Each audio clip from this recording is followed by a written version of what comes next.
So I just wanted to make a quick video showing that it is possible and really not that difficult to replace your own factory Glock sights, and this is similar for other pistol models as well, but this just used this cheap little just plastic punch, and this is a relatively small ball peen hammer, 3 quick taps just with the punch right on the edge of that plastic sight, and it popped right out. So I've got my new sight, which is steel, sitting in the freezer right now, and I'm going to go ahead and heat up this dovetail with a heat gun to get a little less of an interference fit going together, and I will show that in a second. And here I am just putting some heat to the dovetail, trying to melt any other plastic on my slide, or my little vice plastic adapters, but we'll just warm that up a little bit. Alright, so that was a little more difficult than the last set I did, but you can see I got it pretty well centered. I did go past where I wanted it originally. I had to tap it back a little bit, and then back the other way some, just the nature of tapping it with the hammer. And you can see I used this big 4-pound sledge just carefully, and yes, I did. Oh, focus.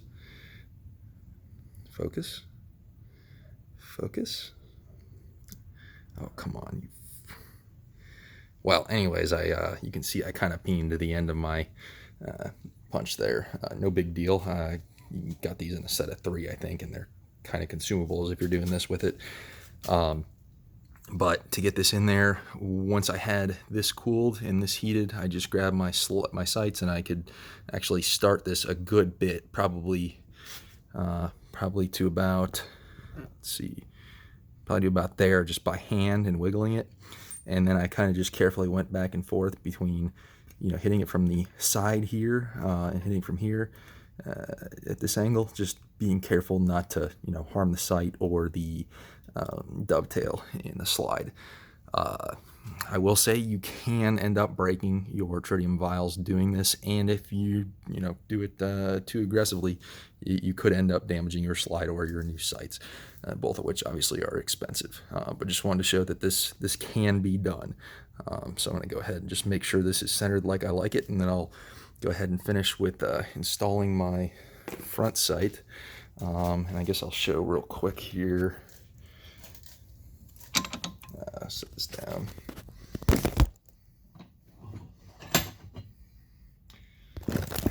Oh, and another thing, you don't want to pinch this too tight in the vice block because you can't hurt the slide, obviously, so be very careful doing that. But as far as the front sight, you're just going to remove that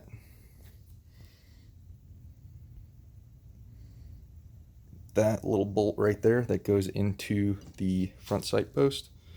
What you want to use for this is not the cheapo plastic set, but let's see, here's what I have. And I've been very happy with this set. This is a few years old, so I'm not sure whether it's still available, but I would find a metal set, and I will show those real quick also. You don't want to use a regular socket for this, and I'll show you why here. So the regular socket, even with a 1/4-inch socket, see how the actual hex doesn't start until a little ways into the socket, so yeah, that won't grab properly. So what you want to use is this Glock sight tool specifically. This is the little metal punch that comes with it for punching out your back straps and your pins, and then this is your tool. So would highly recommend this. So this did end up being a little off center, and me being a bit of a perfectionist, I had to get it right. A little bit rudimentary, but I did use just the depth gauge on a standard vernier caliper, and I just made the measurement multiple times, and using the same side of the tool here against the slide just to make sure it was consistent. I guess the only thing to mention would be, you want to be careful doing this. You probably don't want to move this back and forth in here too much, because you could end up wallering out the dovetail on the slide and your sight for that matter. Yeah, and yeah, sweating bullets out here, humid as hell. Well, that's a little loose. So if you're like me, you'll be tempted to try and use the longer screw, which is the one that came out of the factory Glock plastic sight right here. But what I just showed you is that longer one doesn't fit, and if you were to put Loctite on it and then force it in there, you might damage your screw, your sight, and then it's stuck in there with Loctite. So just to avoid that headache, make sure you don't mix up your screws. All right, so I wouldn't normally say to do anything liberally, but the first time I did this on the first gun I did this on, I used blue Loctite. Didn't work, and then I used red Loctite, and the sight came loose the first time I went and shot it. So I would say apply red Loctite liberally. We'll get some on there. And I actually thought about using some VC3 Virotite. Came with my forward controls plate, but I'm not ready to put that on tonight, so I don't want to leave that single-use bag open. And then this little tool, this driver, I almost forgot, is actually magnetic, which is super nice.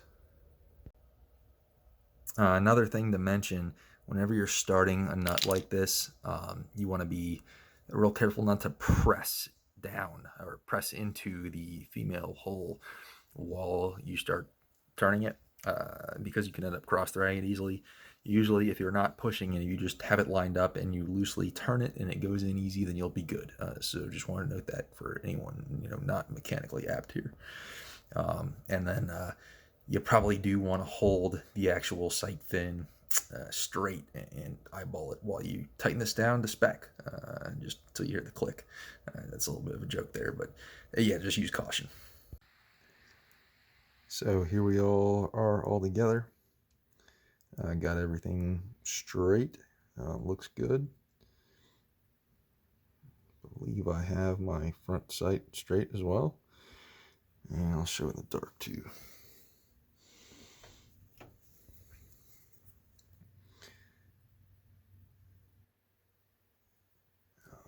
Let's see here. Well, admittedly, the video doesn't do it justice, but there they are. And for anyone wondering here, this is the Ameriglo GL152 suppressor sight set. And the reason that I picked these is because number one, I wanted tritium in the back, but I wanted the least obtrusive rear sight picture because I am mounting an RMR to this, and even considered going plain black front sight, but we'll see how that goes. I might even end up painting over the white, but it just depends whether it bothers me or not. And the main reason I picked these is because these are the lowest sights that will clear the base of the RMR that I could find, which it is very difficult to find consistently measured specs on suppressor height sights compared to red dots especially. But there you have it.